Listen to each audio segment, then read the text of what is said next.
Some 6 minutes in front. Jan Ullrich, the rider who finished second in last year's Tour de France, and just there between Ullrich and Bolocki gone Christophe Moreau, the rider who finished fourth in the Tour de France. They're all ahead of Lance. They'll all reach the time checks ahead of Lance. He will know exactly what they are doing as he now makes his start here. 32 kilometres he has now to continue his ascension up the classification. Well, by the first checkpoint, Armstrong had lost his helmet, but he was gaining at the rate of almost a second a kilometre on Ullrich. And that rate had more than doubled by the next check, 47 seconds ahead of Ullrich at the 21.5 kilometre mark, and well over a minute up on Jaseba Bolocki. Let's join the action now with Phil Liggett, and first, Paul Sherwood. Well, look at this. This is a new best time of the third time check on the course. 28 kilometres. Armstrong first, 42 seconds ahead of Ullrich, and 124 ahead of Bolocki.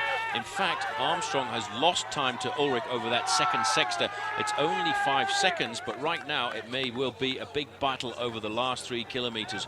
Ullrich heading up now towards the finishing line, and Armstrong right on his tail.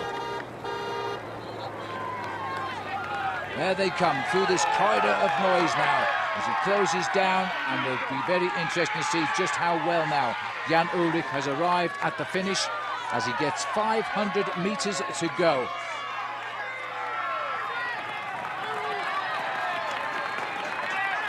Well, this is Igor Gonzalez de Galdiano who's putting in a magnificent time. He's going to go through in second place, but at 400 metres to go right now, Phil, is Jan Ullrich, who has set the second fastest time at the third time check on the road. But this is a great performance by Galdiano, but just look down the road, because any moment now you're going to see Jan Ullrich come around that corner.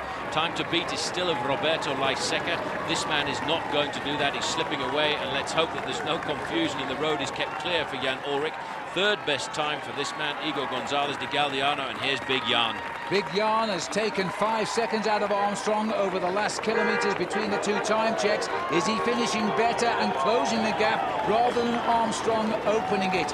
And as Gonzalez de Galdiano looks over his shoulder as he passes our comedy position, he will see the arrival of Ullrich, and he must have turned cold at that, because he was fading over the last 2 time checks and slipping away from the leaderboard. Ullrich gets the best time. The gauntlet is down. 1:8:27 now for Jan Ullrich, and now is that good enough to win the time trial today? But look down the finish line, because here is the man in pink. Jaseba Bolocki is looking to keep himself up above Christophe Moreau, and he will have taken time out on Moreau with this ride. He's in second place at the moment, but I can hear the helicopters coming up behind Lance Armstrong. Absolutely, Paul, and Bolocki has been improving steadily right since the mountain began to bite, as now he comes up here. The time looks like he's got to beat for second place is 1:9:30. He's going to do that. He's going to slot in second. The top 3 men of the Tour de France last year, that's the way this classification is going to be, because not far behind is the sprinting figure of Lance Armstrong. He is aiming at the time of Ullrich of 1:8:27. He is going to beat it for sure now. He's going to beat it by huge margins. I'm calculating around about 55 seconds on the line. The time of Ullrich is 1:8:27, and Armstrong will see that. There's a clock on the finishing line, and he beats it by a huge margin there, 1:07:27. That is around about a 1 minute advantage over Ullrich. 1:07:27. He has gained 3 minutes on Bolocki in just 32 kilometres, and he has given us a situation of Armstrong, Ullrich, Bolocki on the leaderboard, the first 3 men in Paris a year ago.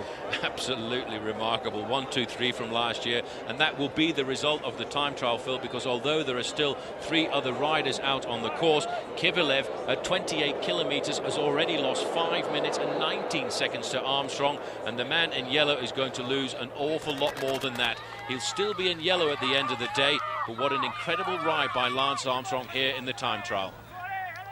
Well, by the time he hit the home straight, Francois Simon was going 2 yards sideways for every 1 yard forward, and he eventually came in 7 minutes behind Armstrong.